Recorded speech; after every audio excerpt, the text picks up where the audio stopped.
मुंबई में पूरब से पश्चिम का सफर, ये लाखों लोगों के लिए सिर्फ एक रास्ता नहीं, बल्कि रोजाना समय और ट्रैफिक के खिलाफ एक बड़ी जंग है। तो सवाल यही है कि एक ऐसा शहर जो अपनी बनावट की वजह से ही बंटा हुआ है, उसे आखिरकार कनेक्ट कैसे किया जाए।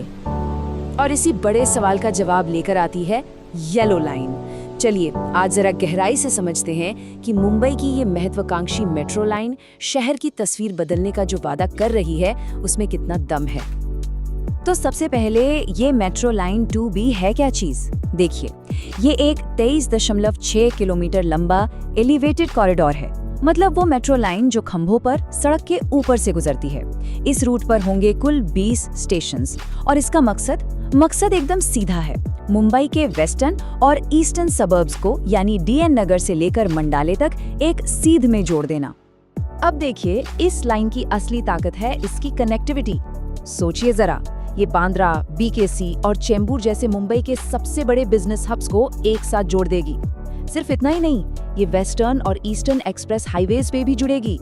और जो लोग लोकल ट्रेन से सफर करते हैं, उनके लिए भी खुशखबरी है, ये सेंट्रल और वेस्टर्न रेलवे लाइनों से भी मिलेगी। और तो और मोनोरेल और दूसरी मेट्रो लाइनों से भी आसानी से बदला जा सकता है। मतलब एक पूरा नेटवर्क बन रहा है। और हाँ, इस पूरे ग्रैंड प्लान की लागत करीब 11,000 करोड़ रुपए। लेकिन ये सब तो ठीक है, सबसे बड़ा सवाल तो ये है कि इससे रोज सफर करने वालों की जिंदगी में क्या फर्क पड़ेगा। तो जरा इस पर गौर कीजिए। आज जो सफर सड़क से करने में 90 मिनट से भी ज्यादा लग जाते हैं, वही सफर मेट्रो से सिर्फ 50 मिनट में पूरा हो जाएगा। मतलब सीधा ट्रैवल टाइम में 50 से 75% की कटौती। ये बहुत बड़ी बात है। लेकिन कहानी में एक ट्विस्ट है। ये सब सुनने में जितना अच्छा लगता है, इसे हकीकत बनाने का सफर उतना ही मुश्किल रहा है। सच तो ये है कि ये प्रोजेक्ट देरी की मिसाल बन चुका है।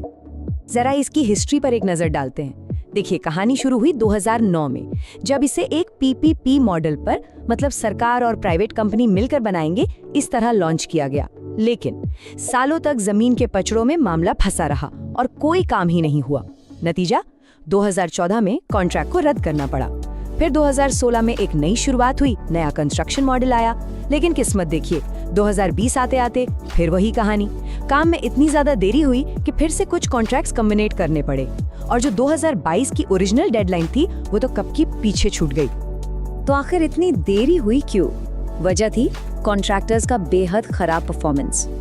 और ये सुनकर शायद यकीन न हो, लेकिन कुछ कॉन्ट्रैक्टर्स ने तो 30 महीनों में, यानी 2.5 साल में सिर्फ 5% काम पूरा किया था। सोच सकते हैं?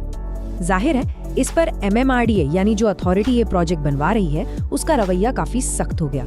उन्होंने साफ चेतावनी दे दी कि भाई, अगर काम की रफ्तार नहीं सुधरी तो और भी भारी जुर्माना भरने के लिए तैयार रहो। और ये सिर्फ खाली धमकी नहीं थी, एक्शन भी हुआ। एक कॉन्ट्रैक्टर NCC लिमिटेड पर पूरे 1 करोड़ 7 लाख रुपए का जुर्माना लगाया गया। और रुकिए, लिस्ट यहीं खत्म नहीं होती। इसी प्रोजेक्ट पर एक और कॉन्ट्रैक्टर J कुमार, उन पर भी करीब 22 लाख रुपए की पेनाल्टी लगी। तो मतलब साफ है, ये कोई 1-2 बार की गलती नहीं थी, बल्कि एक पूरा पैटर्न दिखाई दे रहा था। एक ही कॉन्ट्रैक्टर पर अलग अलग मेट्रो प्रोजेक्ट्स को मिलाकर कुल 5.5 करोड़ रुपए का जुर्माना लगा। ये आंकड़ा लापरवाही की कहानी खुद कहता है। तो इतनी सारी मुश्किलों और देरी के बाद अब क्या?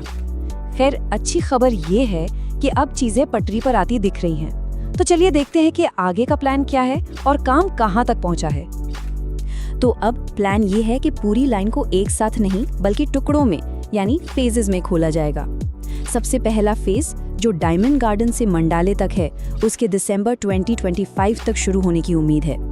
इसके बाद दूसरा फेज DN नगर से सारस्वत नगर तक, वो 2026 की गर्मियों तक तैयार हो सकता है।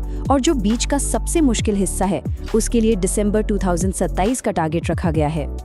और अच्छी बात यह है कि अब जमीन पर काम की रफ्तार साफ दिख रही है। जो पहला सेक्शन है, वहां ओवरहेड तारों में बिजली चालू कर दी गई है और ट्रायल रन भी शुरू हो गए हैं। तो इसका सीधा मतलब है कि पहला फेज अब हकीकत बनने के बहुत करीब है। चलिए अब जरा आगे की सोचते हैं। जब ये लाइन पूरी तरह चालू हो जाएगी, तो ये सिर्फ एक ट्रांसपोर्ट का जरिया नहीं होगी, ये मुंबई के भविष्य को एक नई शक्ल देगी। कैसे? आइए समझते हैं। एक बार ये लाइन पूरी तरह से ऑपरेशनल हो गई तो अंदाजा है कि हर रोज 10 लाख से भी ज्यादा लोग इससे सफर करेंगे। 10 लाख, ये आंकड़ा अपने आप में बताता है कि ये कितने बड़े पैमाने पर लोगों की जिंदगी को छूने वाला है। और इसका असर सिर्फ लोगों के आने जाने तक ही सीमित नहीं रहेगा, इसका एक बहुत बड़ा इकोनॉमिक इम्पैक्ट भी होगा। सोचिए ना, जब कनेक्टिविटी बेहतर होगी तो बिजनेस अपने आप बढ़ेगा। नए बिजनेस का मतलब है हजारों नई जॉब्स। इसके अलावा बीकेसी और बांद्रा जैसे जो बड़े कमर्शियल हब्स हैं, वहाँ रिटेल और ऑफिस स्पेस में इन्वेस्टमेंट भी बढ़ेगा। मतलब इकोनॉमी का पूरा चक्का और तेजी से घूमेगा। और हाँ, एक और चीज है जो हमेशा ऐसे बड़े इंफ्रास्ट्रक्चर प्रोजेक्ट्स के साथ होती है, रियल एस्टेट का बाजार पूरी तरह बदल जाता है। तो नजर रखने वाली बात यह है कि बांद्रा ईस्ट, चेंबूर, कुर्ला, वडाला और मंडाले, ये वो इलाके हैं जो इस नई मेट्रो लाइन की वजह से अगले बड़े रियल एस्टेट हॉटस्पॉट बन सकते हैं। तो इस पूरी कहानी को देखने के बाद एक बड़ा सवाल मन में आता है। ये जो सालों की देरी हुई, जो परेशानियां हुई, क्या ये सब कल के एक ज्यादा बेहतर, ज्यादा जुड़े हुए मुंबई के लिए चुकाई गई एक वाजिब कीमत है? इस पर सोचना जरूरी है।